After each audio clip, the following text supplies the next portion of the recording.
Welcome back, you guys, and happy Thanksgiving. You guys, thank you so much for journeying with me and for being part of this podcast family.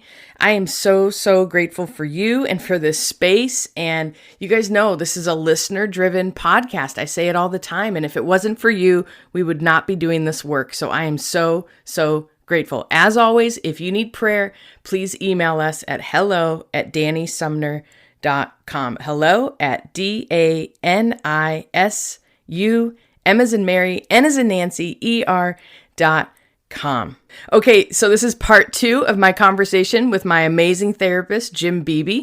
Jim is an absolute gift to this world, and I am so grateful that he keeps saying yes when I ask him to be on the podcast. In today's episode, we talk more about how to deal with family of origin weirdness and heartache around the holidays. We talked about it as well in episode 65, but you can totally start here with episode 66. In fact, I'd encourage you to. I think this episode is very rich and very encouraging. So if you're about to go into dinner tonight and you're anticipating some heartache, I'd encourage you, throw in your AirPods, go on a walk, and listen to this episode first.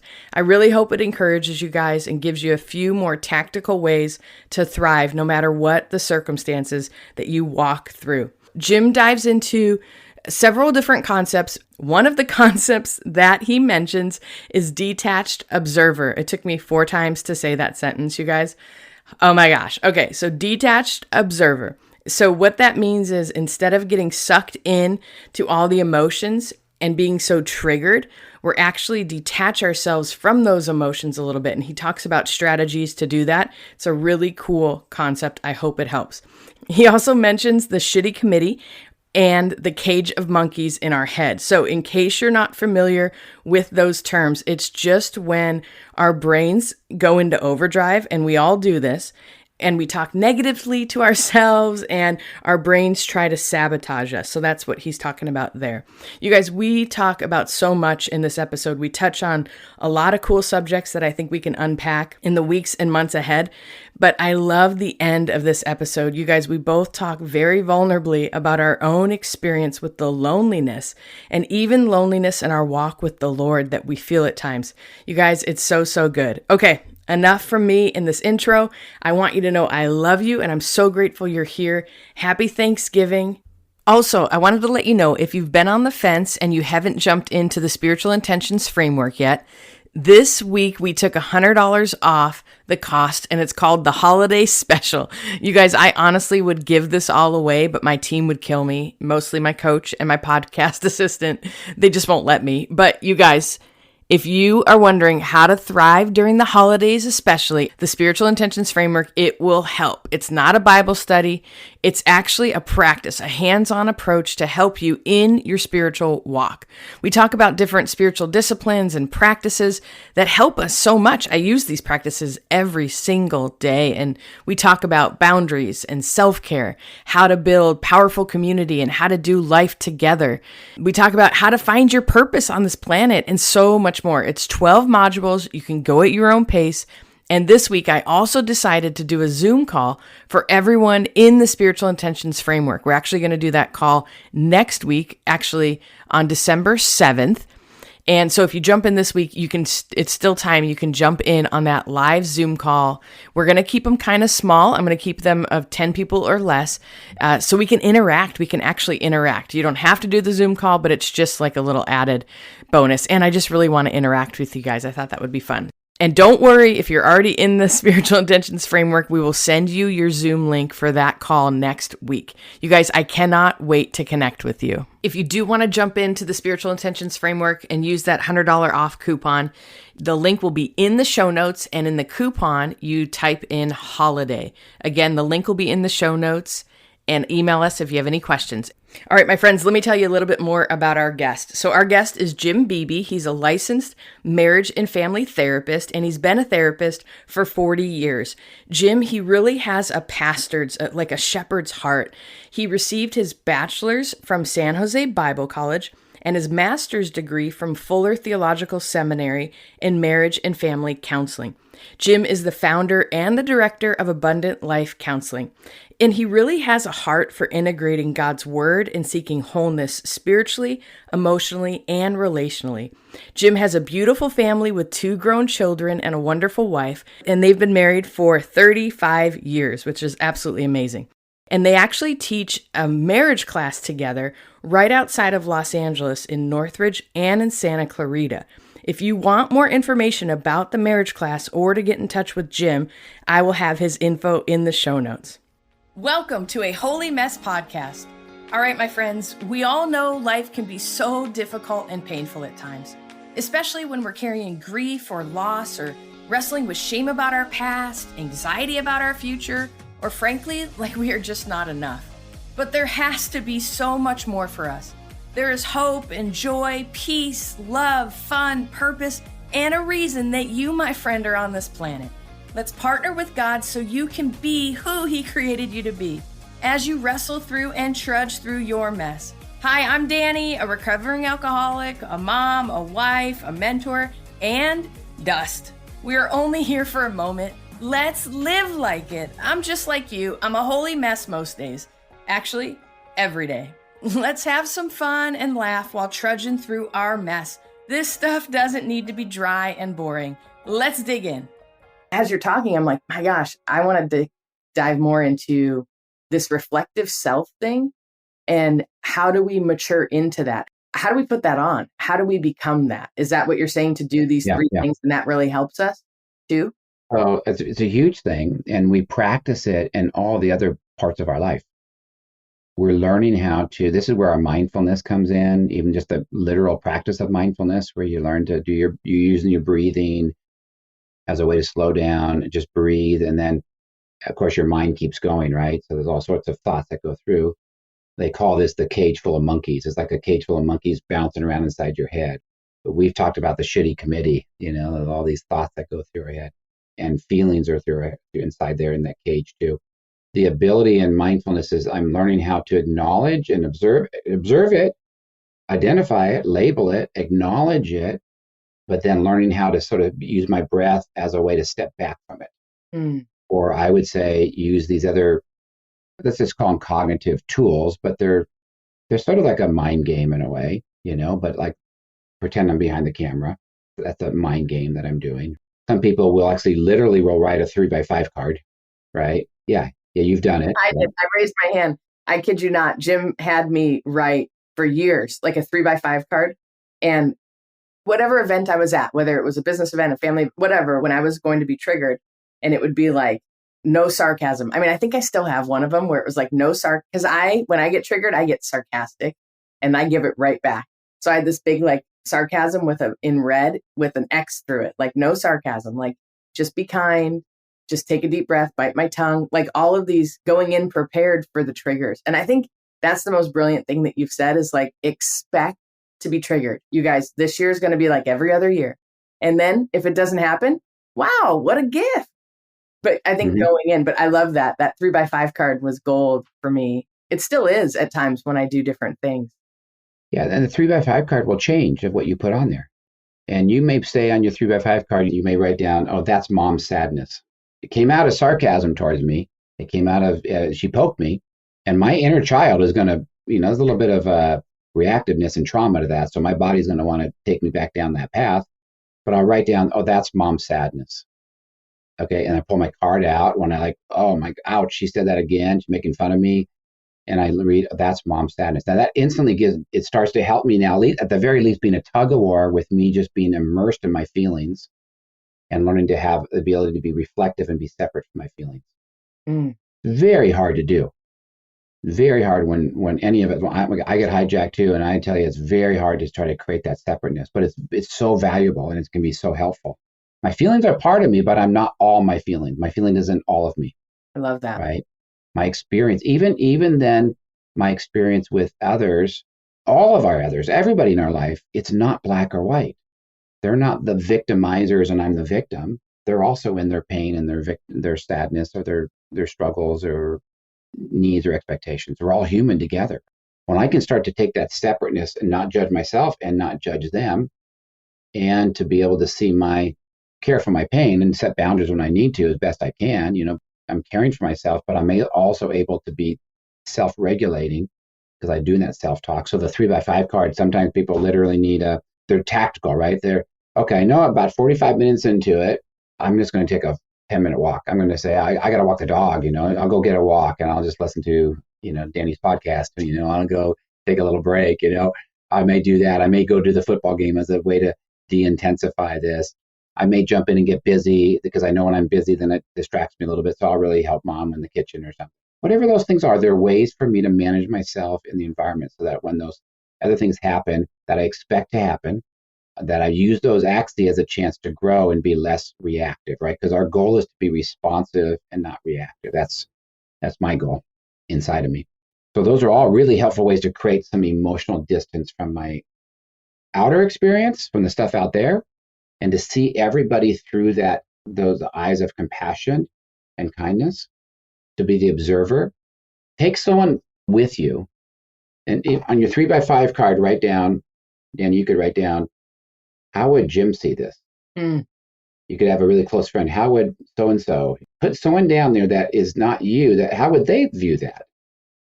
Right? And then you take that on, right? You're trying to put that on. You're trying to see it not through because it reenacts those old dances, right? It reenacts that wounded child. And I get hurt all over again and frustrated. And, we start off. But if my neighbor was there or my best friend was there, where they don't have that history with this person, they wouldn't see it. They would experience, and I'm trying to experience now this dynamic, let's say Thanksgiving meal, through the eyes of my friend, not through just my eyes. Oh, I love that. I love that. So when Jesus said, you can't put new wine into old wineskins, this is a little bit, I think, to me, a part of what he's talking about. I can't experience my new life out of that old wineskins. Those are the old emotional wineskins. So I'm trying to stitch together some new wineskins. No, I love that. I love that. Well, and, I would say too, this week when I was sitting with some women, one woman in particular was really struggling with how her family treats her, right? And so, but then at the same time, she was like, but I shouldn't be struggling with this and I should be over it by now and all of this. And my other friend and I were trying to validate her, like, are you kidding me? Like, I'm defensive of you. So even think about how others would want to validate your pain and like by invalidating, like, I shouldn't feel this way, or I shouldn't struggle, or I should be over this by now. It invalidates it. And honestly, it kind of makes it worse. Because then when these things happen, we shame ourselves for the struggle too.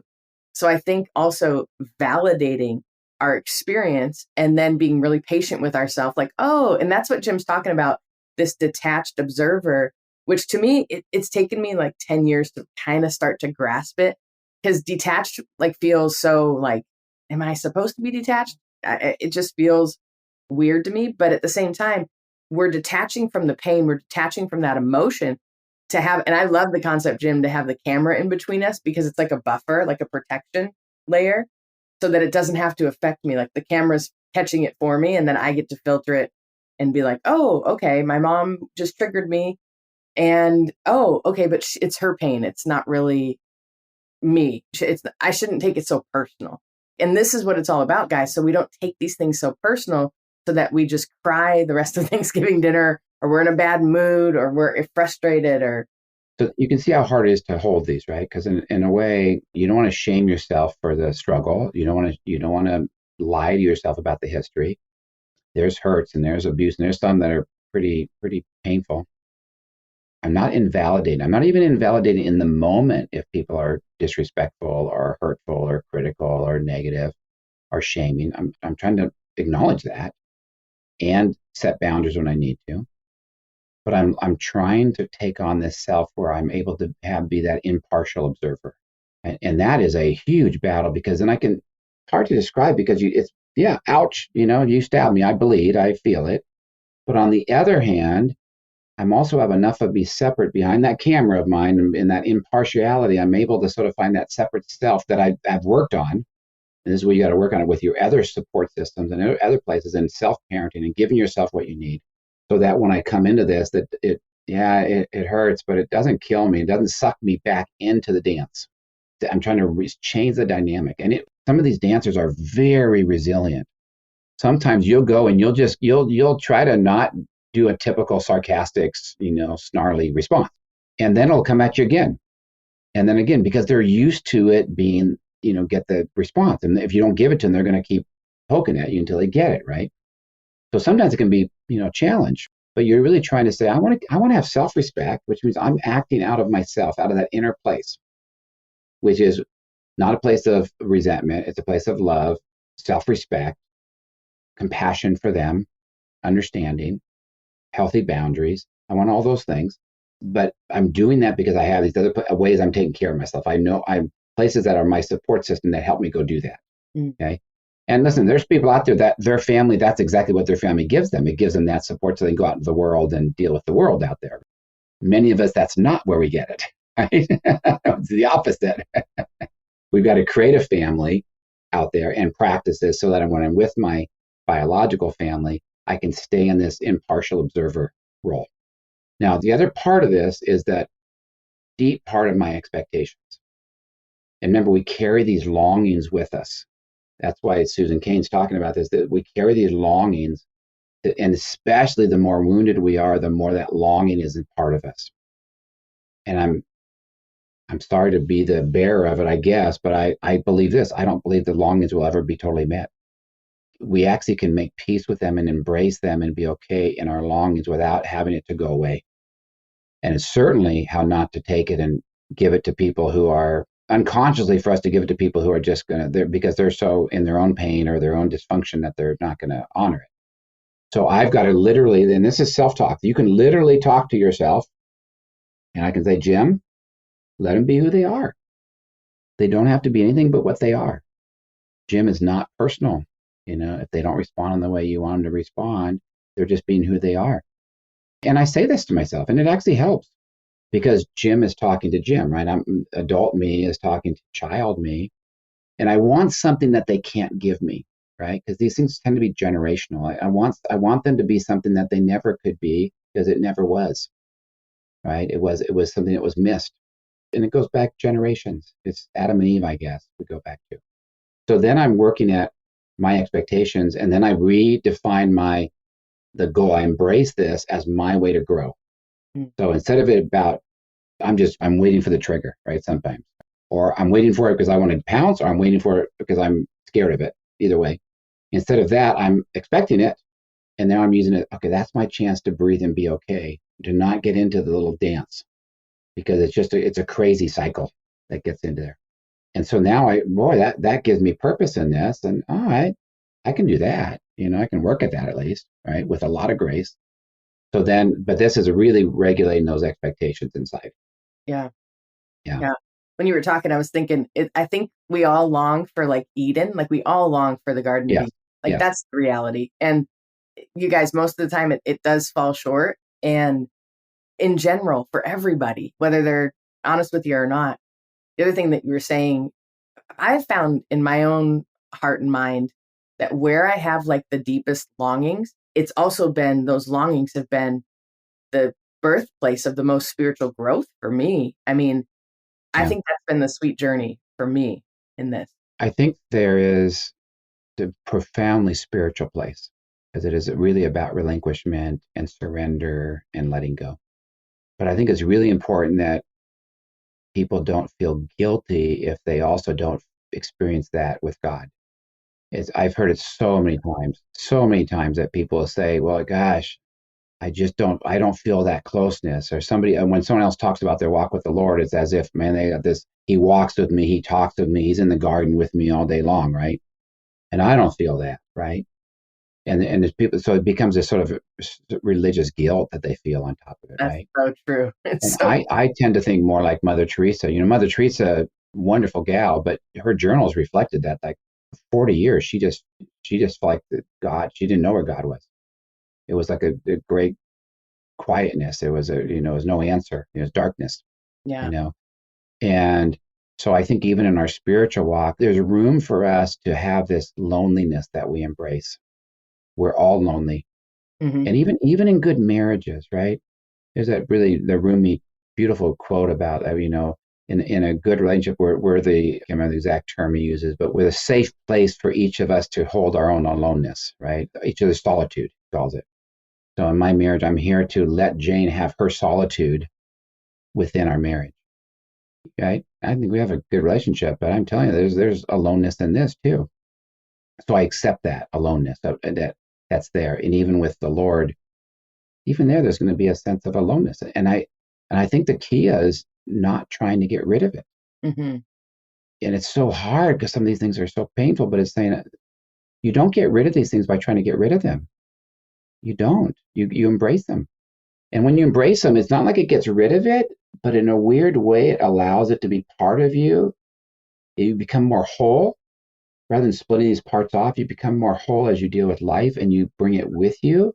And there's beauty because there is connection in there, but it's bittersweet. It's like Susan Cain's title.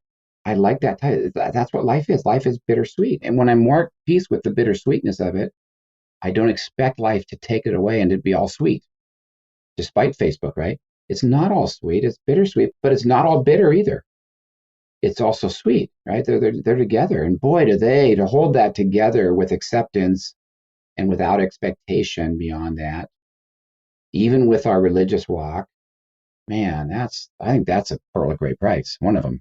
Jim, I love how you said that, because for me, for a long time, I always felt like, man, when I feel Jesus, when I feel that high, but it probably sometimes was nothing more than an emotional high, or I just felt emotionally high, where I sense now in my walk with the Lord, and I'm just being really honest with you and with my listeners, it's in the like sorrow and the suffering and the darkness. That's honest to God when I feel most connected spiritually. I don't hear his voice. I get an inkling.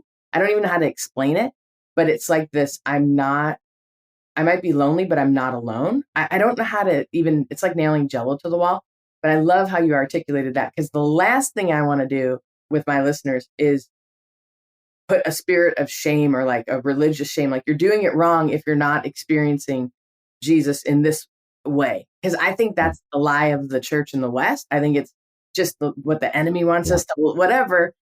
So I love how you articulated that. I love it. Yeah. I think that's a good way to say it. It's within the loneliness, it's within the longing and embracing that we then have the most profound connections with others also. Yeah. It's combined. It's taking those. It feels so paradoxical, doesn't it? It's like within the longing, the unfulfilled longing, that there is the deepest connections. Yeah. That happen. So it doesn't take away the longing, but it also creates the connection, right? So this is really, that's the stuff that you're right. It's nailing jello. It's like, experience that is hard, right? It is, because there's like loss and suffering, but for me, the more I embrace the loss and suffering and don't try to wish it away or like pray it away or wait for like ultimate deliverance, there's like a grounding where I'm learning to trust again, and just trusting that grounding and that's okay. That's how I experience my God in that. Yeah. I don't think it's about X, Y, or Z going away or X, Y, or Z changing. I really think it's about acceptance and today, and knowing that this is encountering God. Like my conversation right with you right now, this is a holy moment for me where I know God is real. Like, it's like this grounding. I'm not alone. Yeah. And Yeah. it's embracing that, the hardest places of my life. And I don't know, maybe vulnerability is the door. Yeah. So you've heard the term, the dark night of the soul. Yes, I love that. Every spiritual discipline, every spiritual path will talk about these, that sometimes even the great quiet, the non-answer, that reminds us there's something bigger than us. In there, it's bittersweet because in there is that sadness and longing for something deeper. It's built into us. But also within there is the experience of the profound and of awe. I have it when I look up into the stars, right? These things, you see these new photos coming out of the James Webb telescope. It's just, it's incredible. We're a little dot. And that profoundness, it really does give me an avenue into letting go of in a way, the ego and of the neediness.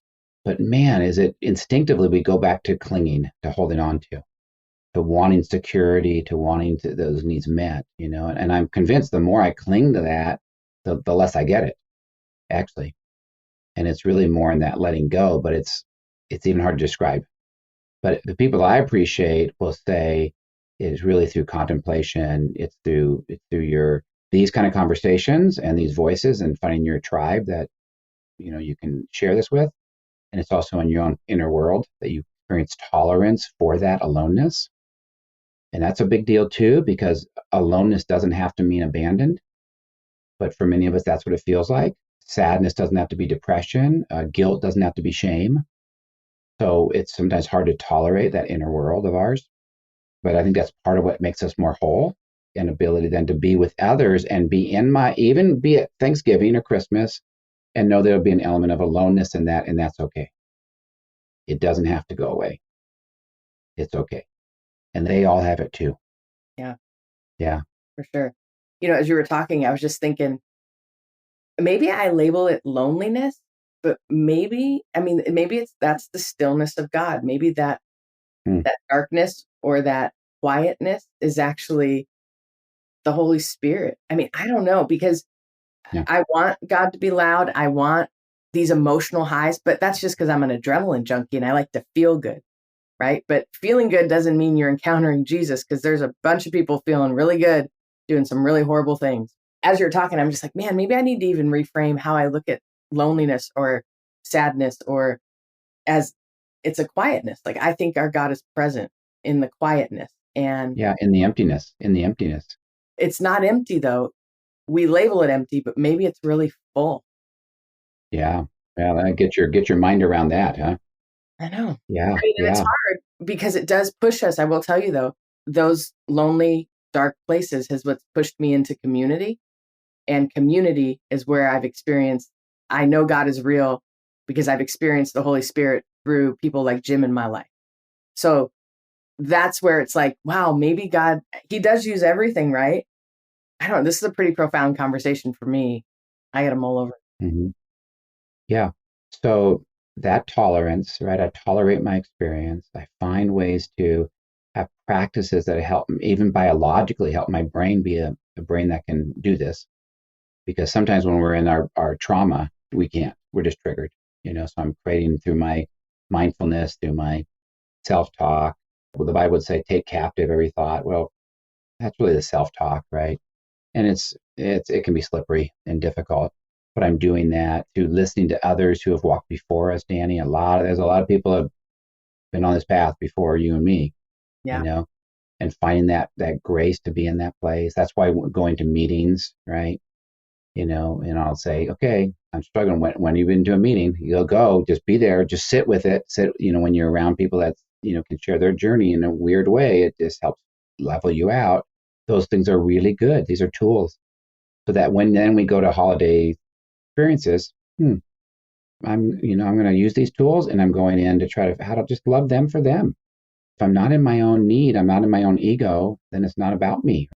And I'm able to be less self-interested when I'm there, And it's so hard because the more wounded we are, the more self-aware we are, or self-hijacked, let's call it, overly self-aware, self-conscious that we are. And people that aren't, that are able to not be so needy, they just go with the flow. Or they're okay. There's no agenda. There's no need, right? So Lord, really, free us from need. Because the truth is in this world, the best way to get your needs met is to not be too needy. That's the best way. So that's my job to work on my needs. It's not their job to take care of me. No, and you guys, Yeah. if you're triggered, man, I want to more than tolerate our experience. I want to learn how do we take care of ourselves within it? Because if we can take care of ourselves well within the triggers, man, we are blessing humanity. We're blessing God's broken people. We're blessing, then we actually allow ourselves to get outside of ourselves. But when we tolerate more than tolerate our experience, but we actually can embrace, like, oh, Dani was triggered today. Oh, okay, well, I was supposed to be triggered. Like, it's okay. How am I going to get back on my feet? There's something Yes. to this. Yes. Yeah. I think that's part of that maturing. That's part of that being able to be in the world, but not of the world, to be in me, but not of me. Mm. Right. So this stuff can feel so paradoxical at times, but that's sort of in a way, what Jesus was talking about is, the kingdom is within, not out there somewhere. It's inside of me, right? I carry that, and I work at creating space in that I experience that it's okay. I got me, I'm still me, but then I'm not me, right? In a way, right? Or I'm bigger than, there's a bigger me that takes care of the smaller me, and that's, into my hurt and the ego and the frustration and the triggers and all those things. And then I really do become thankful in all things if I can, right? I'm not resisting life. I'm not in a position of resistance, right? I'm more open. Wow. So bless everybody who's going to holidays, because they get how lucky for them. They get a chance to practice this, Yes. Take your metaphorical camera with you, take your literal 3x5 card with you, right? And your little tactics, and if you do have an ally with you in that system, get them with you, and you could squeeze their hand when you're in the middle of it, if you need to communicate with them. That's just, a little grounding for you in there. And then try to love the people you're around. Try to love them. They're just human beings too. Well, I hope this all helps. Thank you so much. This was amazing. Holidays are hard for people, and this is some gold, you guys. So take some notes. I hope you guys enjoyed it. Jim, thanks for coming back on. Yeah, you're welcome. You're welcome. All right. Bless you, everybody. Hello, my friend. If this episode blessed you, made you laugh, or triggered you, hey, that's growth. Please do me a favor and share this with a friend. And if you feel led, please leave a written review for the show. That really helps us out. Don't forget, you are in good company if you're feeling more broken than you'd like to admit. And you are more loved than you can ever imagine. Have a great week. See you next time.